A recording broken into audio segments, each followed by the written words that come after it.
संविधान संविधान शुक्रिया शुक्रिया शुक्रिया शुक्रिया।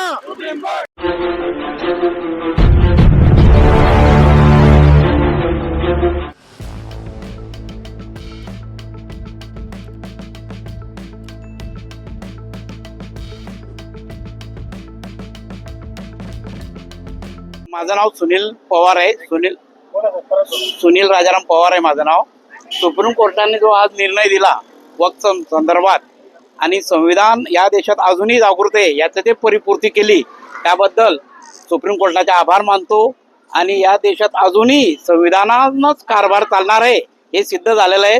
जोपर्यंत संविधान जिवंत आहे तोपर्यंत कोणीही कोणाच्या हक्कावर गदा आणू शकत नाही, हे आज रोजी सिद्ध झालेलं आहे. संविधान जिंदाबाद, डॉक्टर बाबासाहेब आंबेडकर जिंदाबाद. फैसला दिया, अपनी बात रखी।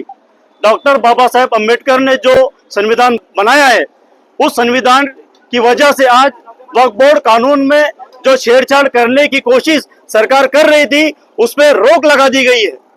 हम सुप्रीम कोर्ट का शुक्रिया अदा करते हैं। इसी के साथ सुप्रीम कोर्ट ने कल बहुत अहम बात कही थी।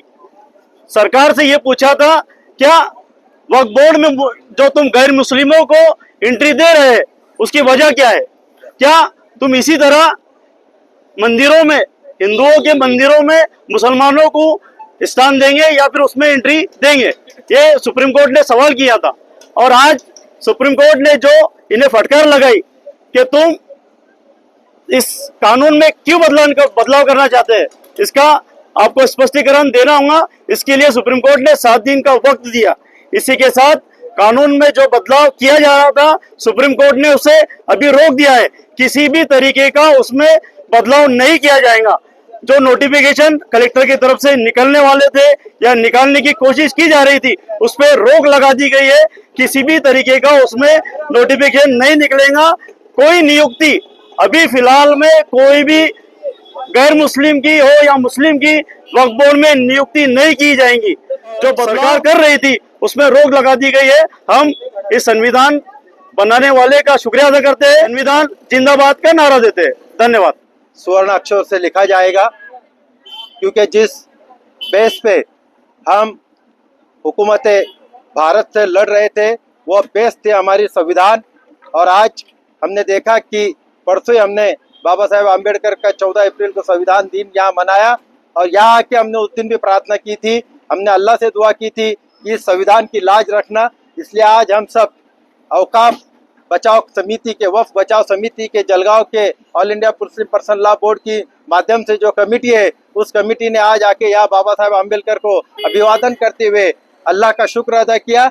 और साथ ही सुप्रीम कोर्ट का शुक्र अदा किया कि जिस संविधान के 14, 15, 16, 26, 301 के इन्होंने भारत सरकार ने लोकसभा में चिंध्या उड़ाई थी और ये कहा था कि ये जो कानून हम वक्फ 95 को कट करके उम्मीद 2025 को लाए हैं, वो पूरे तौर पे संविधानिक है। आपने देखा कि इतिहास में ये पहली बार है कि एडमिशन 14 दिन के अंदर हुई, 2 दिन के अंदर हायरिंग हुई और एक इंटीरियम ऑर्डर तक सुप्रीम कोर्ट आ गया। तो भारत सरकार का ये पहली बार है कि भारत सरकार कैबिनेट लेके सामने आई कि कैबिनेट उनको करना है। और कैबिनेट लेके ये उसने कोशिश की कि हमारा कहे सुने बगैर आप इंटीरियम ऑर्डर ना दे, जबकि भारत सरकार के एसजी को पता था कि लोकसभा राज्यसभा में जो कायदे मंडल है, कायदा बनाने के बाद कोई सुप्रीम कोर्ट उसको स्टे नहीं करती। इसलिए आज हमारे सुप्रीम कोर्ट के भारत के एसजी ने खुद अंडरटेकिंग लिख के दी है कि हम इस कायदे में के ना बोर्ड मेंबर को हिलाएंगे, ना हम इसकी संपत्ति को ये करेंगे और कोई भी हरकत नहीं करेंगे जब तक के हमारा हलफनामा हम देते नहीं। और उस हलफनामे पे जो सामने के वकील है, सामने के हमारे डिफेंडर है, वो उसका रिप्लाई देती नहीं। इस तरह से ये बात अभी 5 मई तक के बढ़ चुकी है। अल्लाह का लाख लाख शुक्र है कि पहली बार ऐसा हुआ है कि जो लोकसभा राज्यसभा में सिर्फ संख्या बल की वजह से जिन्होंने कायदा पास किया था, आज उनको मुंह की खानी पड़ी। फिर भी हम इससे समाधानी नहीं है, पूर्णपणे हम उससे अभी सेटिस्फाइड नहीं है, क्योंकि जब तक ये पूरा कायदा, जब तक के ये उम्मीद 2025 रद्द नहीं होगा, हम all India Muslim personal law board के तहत हमारी जलगांव की औकाफ कमेटी ये पूरे मूवमेंट करते रहेगी। हर मूवमेंट जो है हमारे को लोकशाही ने दिया है वो करेंगी। वो साखली उपोषण हो, वे जेल भरो आंदोलन हो, वे मुदत उपोषण हो, वुमेन चैन हो, उसमें कोई तरह का हमारी रुकावट नहीं रहेंगी। हमारे को कोर्ट से और इनसे पूरी यकीन है कि वो हमारी मूवमेंट और हम संविधान के लिए लड़ रहे, इसलिए इसमें जीत इंशाल्लाह जरूर होगी। और जब तक ये काला कायदा पीछे नहीं होता हम पीछे नहीं हटेंगे। शुक्रिया। फारूक शेख, औकाफ समिति बचाव सदस्य जलगांव। 15 अप्रैल बरोज़ जुमेरात को ये हम सभी संविधान को मानने वालों के लिए बड़ा ही खुशाइन दिन है कि आज सुप्रीम कोर्ट ने भारत सरकार के द्वारा बनाए गए असंवैधानिक कानून पर एक अंतरिम स्टे और अंतरिम जो है उसके ऊपर आदेश के ऊपर स्टे जो है वो लगा दी है। इसके शुक्राने के अंदर इसका शुक्रिया अदा करने के लिए आज हम जलगांव रेलवे स्टेशन बाबा साहब अम्बेडकर के पुतले के नीचे यहाँ पर जमा हुए हैं कि जैसा कि भारत सरकार ने अप्रैल के महीने की इब्तिदा में ये असंवैधानिक कानून पास किए थे, जिसके अंदर संविधान की जो आर्टिकल की दफ़ा 14 है, 25 है, 26 है, इसका क्लियर वायलेशन हो रहा था और मुसलमानों का जो वक्फ था, जो उनकी रिलीजिकल प्रॉपर्टी है, उसको एक तरीके से छीनने की हुकूमत की मंशा थी, हुकूमत की कोशिश थी।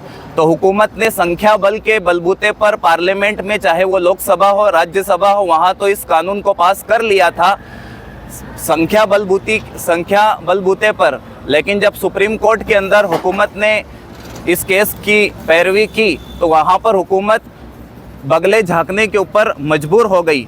कल भी जो है वो चीफ जस्टिस ऑफ इंडिया ने हुकूमत के सॉलिसिटर जनरल से सवाल किया था कि जिस तरह मुसलमानों के वक्फ के अंदर तुम नॉन मुस्लिम मेंबरान को शामिल कर रहे हो, इसी तरह अगर दूसरे जो एंडोमेंट है, चाहे वो हमारे हिंदू भाई के एंडोमेंट हो, चाहे वो सिख एंडोमेंट हो या फिर इसी तरह जैन एंडोमेंट हो, उनके अंदर भी आप नॉन हिंदू या नॉन सिख या नॉन जैन को दाखिल करोगे क्या? तो हुकूमत के जो सॉलिसिटर जनरल थे उनके पास इसका कोई जवाब नहीं बन रहा था। इसी तरह आज जो है हुकूमत ने उनसे तीखे सवाल किए, जिसके नतीजे में खुद सॉलिसिटर जनरल तुषार मेहता ने खुद अंडरटेकन करते हुए खुद जो है हुकूमत से ये कहा, सुप्रीम कोर्ट से ये कहा कि हम जो है 7 दिन का वक्त चाहते हैं और जब तक हम अपना हल्फनामा दाखिल नहीं कर देते, वक्फ बाय यूज़र उसका जो स्टेटस है उसके अंदर कोई तब्दीली नहीं लाई जाएंगी। इसी तरह जो सेंट्रल वक्फ बोर्ड है और स्टेट वक्फ बोर्ड है, इसके अंदर किसी भी नए मेंबरान की नियुक्ति नहीं की जाएंगी। तो ये हमारे लिए जो है ये कामयाबी की तरफ पहला कदम है। तो हम सुप्रीम कोर्ट का आभार व्यक्त करते हैं। इसी तरह वो सारे के सारे वकला जिन्होंने इस मुकदमे की पैरवी की, संविधान के लिए वहाँ पर डटकर खड़े रहे, हम उन सब का भी जो है शुक्रिया अदा करते हैं। और जिन जिन लोगों ने इस काले कानून के खिलाफ में सुप्रीम कोर्ट में पिटीशन दाखिल की थी, उन तमाम लोगों का भी हम शुक्रिया अदा करते हैं।